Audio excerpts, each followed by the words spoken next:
pagtutok sa pang-akademikong gawain na pangunahing isinasagawa sa mga paaralan, ang pagsali sa iba't ibang mga patimpalak tulad ng sports, academic contests at mga press conferences ay isang aspeto na bumubuo sa pangkalahatang pagunlad ng isang mag-aaral.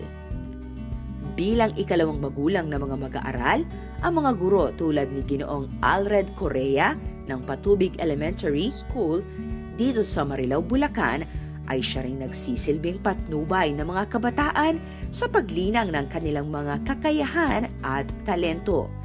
Dahil dito, isa siya sa mga nagawaran ng parangal bilang natatanging guro sa Central Luzon. Masalit po ako rito sa kanya pong tinetrain na sports writing. Noon po ako yung nag-transfer dito nung grade 5. Bigla niya po akong tinawag noon nung ako po yung nasa pila.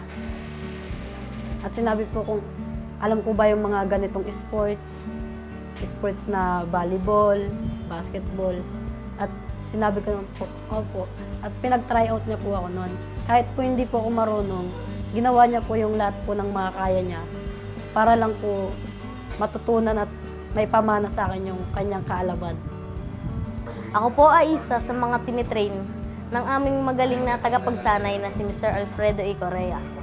At dahil nga sa kanyang kahusayan sa pagtuturo, ang aming mga publishing sa computer at mga radio broadcasting, aming mga kasamahan sa radio broadcasting ay nanalo ng first place. At aming mga sa desktop publishing naman ay nanalo ng second place sa English at Filipino. Ang grade 5 na ngayon, Dylan and Jacinto, na nanalo sa regional ng first place sa team nila, ay nanalo rin ng second sa national. Aking ipinagmamalaki na naging guro ko ang dakilang teacher ko na si Mr. Alfredo E. Correa. Isa siya sa mga pinaka-importanting yaman ng paaralang ito sa lahat ng accomplishments na naibigay ng mga bata sa tulong niya.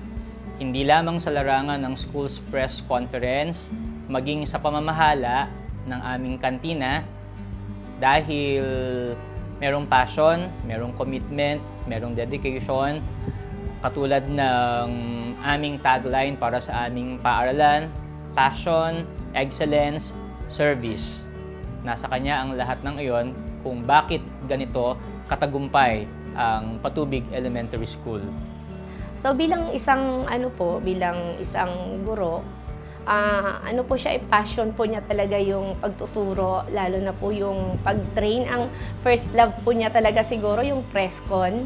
Kasi kung minsan po nagsiselos po ako, kasi sabi ko, mas matagal pa yung oras mo sa press con, sa pag-train. Kasi dito po kasi sa school, Sabado man yun o Linggo, basta po malapit na po yung laban. Nandito po siya at nagtitrain. Siyempre sa araw-araw, kailangan laging handa.